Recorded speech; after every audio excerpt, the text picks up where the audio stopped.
India healthcare through telemedicine can be an alternative. As I said, we have not done much. We still have to struggle and try and work out good business model purely on making commercial sense, where the villager and the citizen willing to pay for it. Our initial impression of whatever pilot we done, there is acceptability, but acceptability of some level, both in Parvada, in Visakhapatnam, in Tripura, in Panisagar, and Aryan in Rajasthan. There is an acceptability, there is general community acceptability for telemedicine. How long we can sustain it, we depend on our partners, both Apollo and Medanta and other hospitals going to come along. We look forward to this initiative. As I said, we are very cautious and careful in taking healthcare and telemedicine addressing issues of rural India. We need our private partners, Apollo Hospital, full support and their encouragement. We will support them to whatever best ability and infrastructure we created, and whatever we can help in trying integrating. Their system is now integrated with our portal, so it works very well in terms of technology. Issues on technology have been addressed. We now only need to work out business model for making sustainable.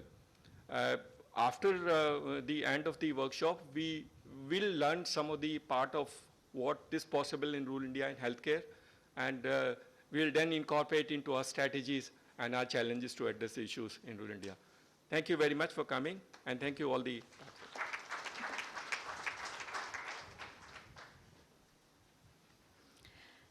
Thank you, sir. So the scope definitely stands huge, a lot of work to be done.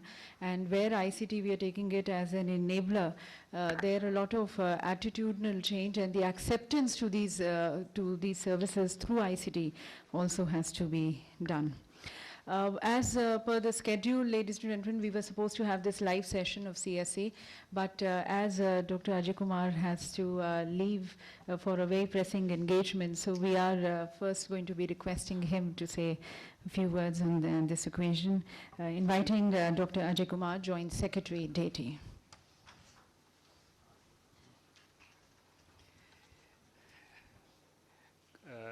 Good morning, friends. My apologies, I have an urgent engagement and I'll have to leave immediately after this. But I'd like to start with complimenting CSC SPB for taking up this extremely important subject of how to provide health to large number of Indians and what role CSCs can play in this. CSCs today, I mean, the simple fact is that you have 120,000 of these across the country. Today provide the largest network of accessing people. I think that's the most important thing. Second part of it is technology enabled. So whatever technology can provide, I think it needs to be used. Having said that, in my brief address, I just want to make, Dr. Tyagi has already laid out what all CSCs can do and what all they have been doing. Let me just relate my experience when I was in Kerala implementing the CSC program, which is called Akshaya in Kerala. Akshaya has been doing very well. They've been doing a large number of services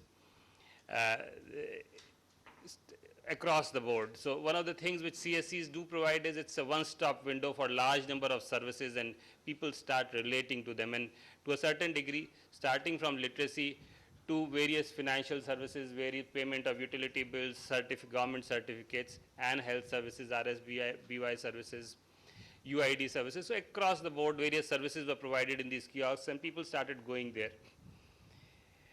It is in this context that one of the first telemedicine experiment was done in Kerala, and I don't know if there's anyone from RCC here, but RCC over more than 10 years back actually started doing telemedicine project in which after the first infusion of treatment to the patients, the post-care was done periodically through distributed telemedicine centers there, and it's been fairly a success. After that, I think the telemedicine has really happened in various places at pilot levels and at more than pilot levels. And the most encouraging thing is that we find not only, in fact, more than the government, several private health institutions having come and taken the lead. You know, you see the Apollo, you see the Shankar Netralaya, you see other NGOs who have come forward in various blocks and having started telemedicine. And that's a great, great thing. People are reposing faith in this mode. It's also, I think, partly the recognition that we can't reach physically in a brick and mortar model. We are not able to reach healthcare to a large number of people. But there's also a little, little disappointment. I mean, we are more than this technology.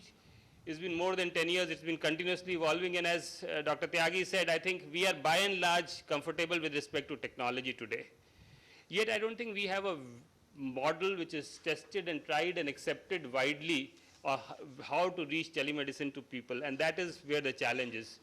Today also, we still have to go and convince people and have to bring people for telemedicine. There have been varying degrees of success. And we need to really now, in the end, I mean, in all IT projects, we always say the success of the project depends on the value it creates. If you have to drive it continuously, there is something wrong somewhere. And I think that's where we need to see.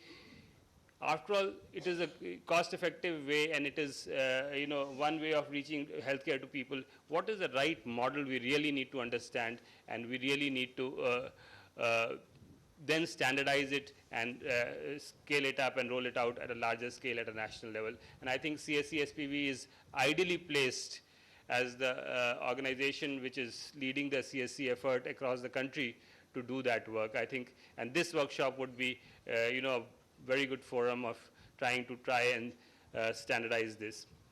I'm just also recalling that similar debate used to happen about e-commerce activity some time back. I mean, today e-commerce is accepted way of doing business. But initially when e-commerce came, thousands and millions, and we remember the dot-com boom where everyone was doing e-commerce, and then there was a dot-com crash when everyone failed in e-commerce. And there's a lot of work which went on into say what happened, why did some people like Amazon or eBay and others or Alibaba of the world did so well, and there were others who did not do so well. And one of the basic, very important factor which came about was the factor of trust. When you are not seeing people across the board face to face, and you have to depend on technology to deal on an e-commerce environment, trust makes a huge difference. And I think somewhere, here also, trust in using technology to take care of your health, and health is life, I think trust possibly is even more important. And so how do we ensure in these models that the level of trust is extremely high? This is for private institutions and even more challenging in government institutions to create that level of trust to be able to deal with technology and get your health services. So that's the point number one. We need to evolve into a model which we can use in a larger way. The second point I would like to mention is, our healthcare system is actually largely dependent on or based on devices which we today have, healthcare devices. These devices have typically not been developed in the Indian context for the Indian needs. And what we try to do is we superimpose software, which we are very good at, and we have good work of integrating the devices with software and try to deliver our services. The problem with these devices are that these are costly, require a certain environment for functioning, therefore we can't decentralize them, we can't distribute them, we can't use them in rural environment. And possibly we don't even know that whether we can have devices which can be cheaper, and cheaper does not mean inferior in any way whatsoever, and can work in a rural environment. When I say rural environment, dusty environment, which is not so carefully manicured for dealing with this so-called high-tech equipment. And the cost itself, the actual cost of having to invest that much to be able to deliver services in rural areas. One of the ways to do this is if we could reduce the cost of these devices which need to access rural people to 1/10, we could actually be able to distribute these devices much more easily. And people can own them. I mean, why do we expect and why do we say that people should only be able, most of devices today, only well-to-do or middle-class people can afford. People should be able to afford common devices individually. And if 1:10 sounds very very theoretical.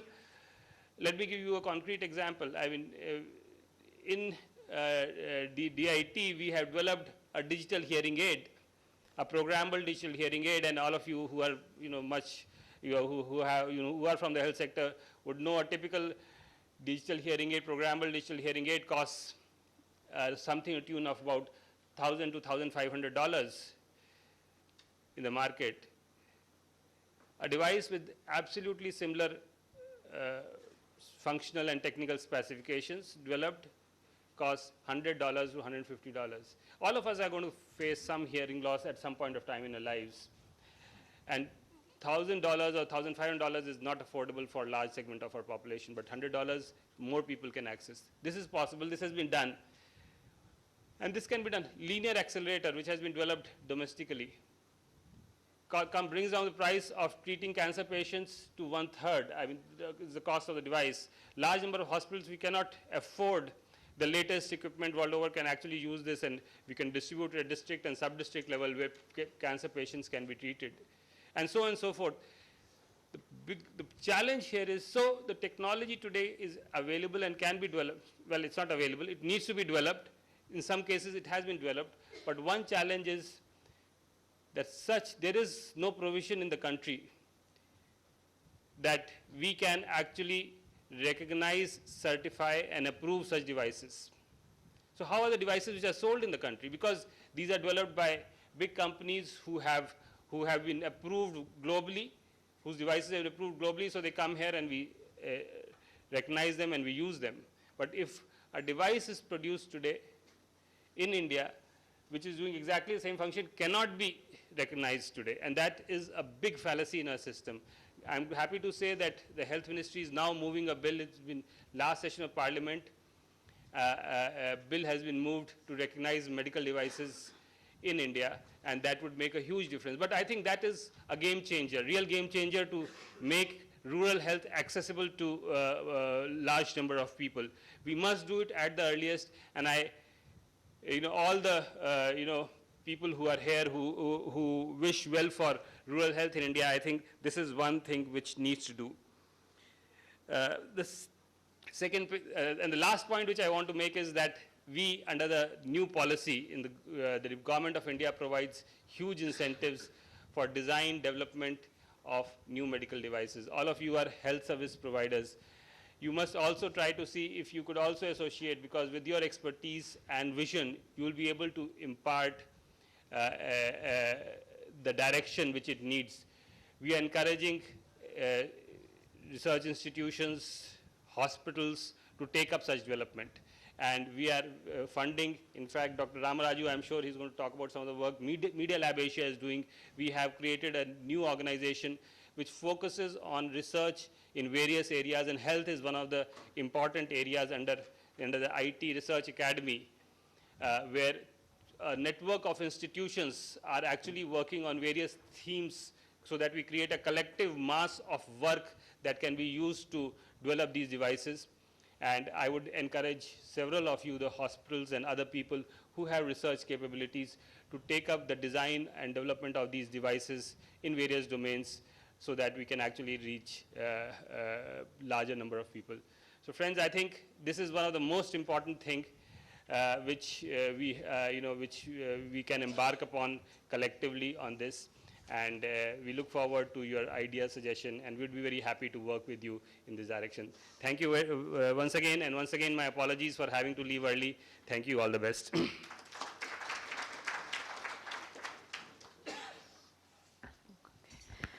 Thank you, sir, for raising certain concerns which are there towards the healthcare, especially again to the acceptance level, and that is probably a good growth business model is required which can take care of the trust factor. Healthcare devices, again, a concern, especially remote areas. They have to be devised as per the environment in less price so as to make the healthcare more affordable, which is actually what the government is wanting, to make these affordable and also in the business interest of the service providers. We, ladies and gentlemen, have a book to be released. As many of you must be aware, CSC SPV has been releasing this book every year, and this is talking about what is the current status, the initiatives, the programs which are by CSC SPV towards further promoting healthcare and taking it to the homes of the rural masses. To release this book, I would like to request all our distinguished dignitaries, would like to request Dr. Tyagi to kindly present the copy, and there, if you can release the book, and yes, we can have a photo opportunity.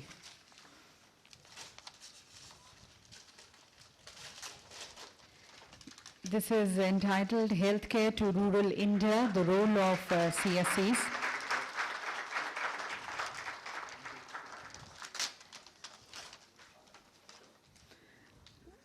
Yeah, we'll go for one more photograph with all of you. Okay, this is, okay.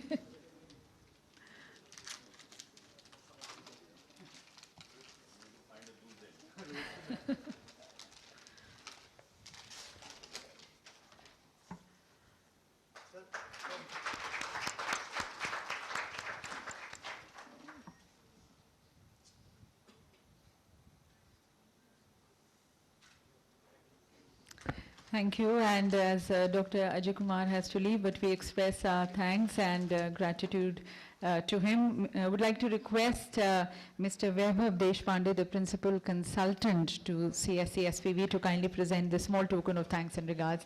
So if you can kindly accept this. Thank you.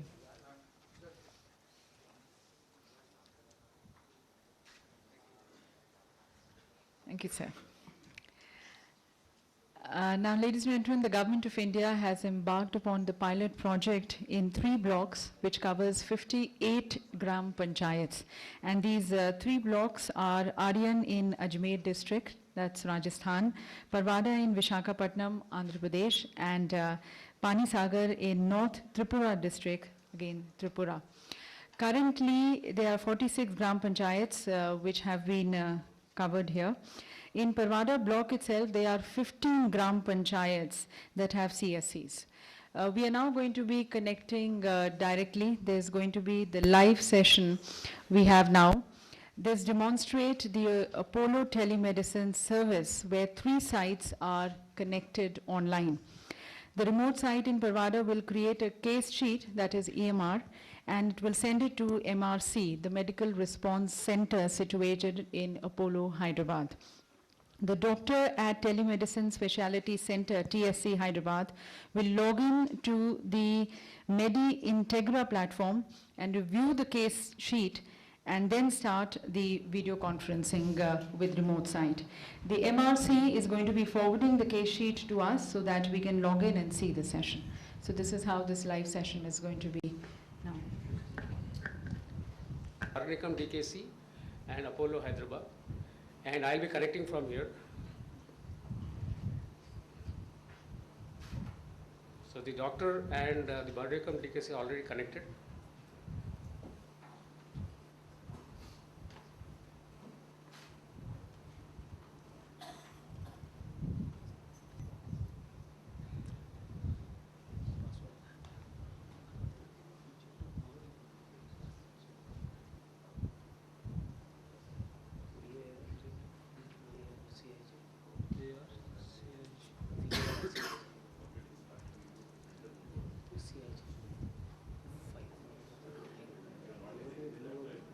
Healthcare to rural India. Now that's also the goal of National Rural Health Mission. So to that extent, the goal of today's workshop and in RHM are totally in sync. Having said that, I come to think of it, really there is not much that has indeed happened.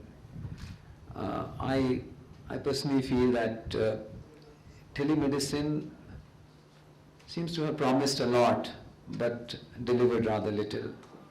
And I suppose we really need to look very carefully into coming out with a good business model. I mean, in terms of technology, the solution exists.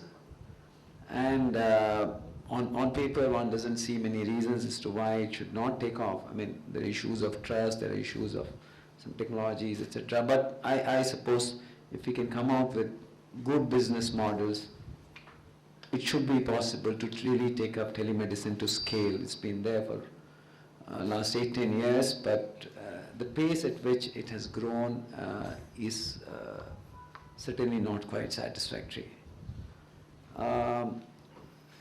The other day I was talking to my colleagues in the ministry, and then they said, Sab, you should have something like anytime medical care, ATM.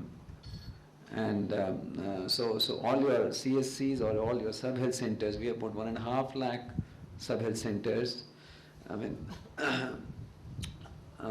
if you're aware, I mean, I no need to introduce this, but there's a big shortage of human resource in health, big shortage of doctors, and a huge shortage particularly in rural areas. I mean, we are way below the international benchmarks and way below for the rural areas. And so there's, in no near future would we have a situation where we would be able to provide doctors accessible at a sub-health center level, which should be the case. But so if that's not going to happen, that we are not in a position to provide doctors in near vicinity, and people have to travel long distances and spend a lot of time, money, energy, effort to reach a doctor for small consultations at a primary level, which could easily be taken care of through teleconsultation. Surely we must move in the direction of teleconsultation and dispensing of drugs also. The model that we were debating was that if we could have a situation where you have this CSCs with the basic infrastructure, you have paramedic staff of the A&M and multipurpose health workers who could be suitably trained, and you have webcam facilities plus a few devices to measure BP, blood glucometer, etc. And then we could link it up to, for the time being, to already you have 24/7. We have National Ambulance Service, so GVK, MRI, or Chikitsa, a lot of other players who have tied up with NRHM and are providing ambulance network. And there you have a doctor who is available 24/7.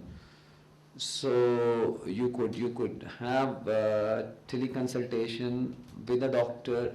I mean, to begin with, one could probably look at where you already have 24/7 doctor availability on a call center, like under various patient transport systems.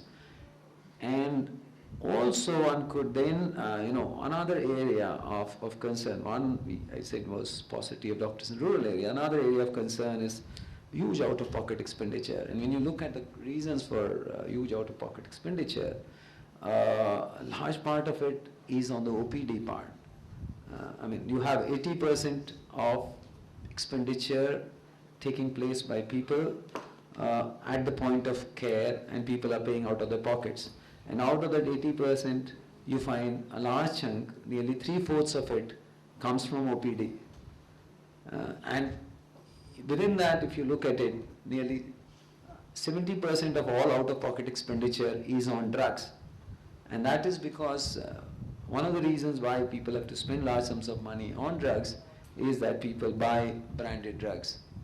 And if we could have mechanisms to ensure supply of quality generic drugs, and when they've been produced, when they've been procured in bulk in many states like Tamil Nadu, in states like Rajasthan, the cost of drugs is almost anywhere between 2 to 3% of the branded price to something around 50% of the branded price. So there is a huge savings that can be effected by providing quality generic drugs. So this kind of a model also is highly amenable to prescription audit. So which would then ensure that you have generic drugs getting prescribed, and then, I mean, just like you have on a button or a code, you can take down, say a cold drink from a dispensing machine. You could even have drugs being dispensed. Of course, one will have to create appropriate regulatory mechanisms to facilitate this, and you will have to have, on the other hand, a trained person to be able to handle this. But it is possible to look in that direction and ensure teleconsultation and then dispensing of medicine right at the doorstep of the person in the rural areas, and most of the NCD primary level care could then be addressed through this mechanism. So one should try to, I mean, we will be very happy to support a pilot if CSCSPV tries to take it up, a pilot with one of the state governments, and wants to prove the proof of concept. Under NRHM, the funding could be provided for this.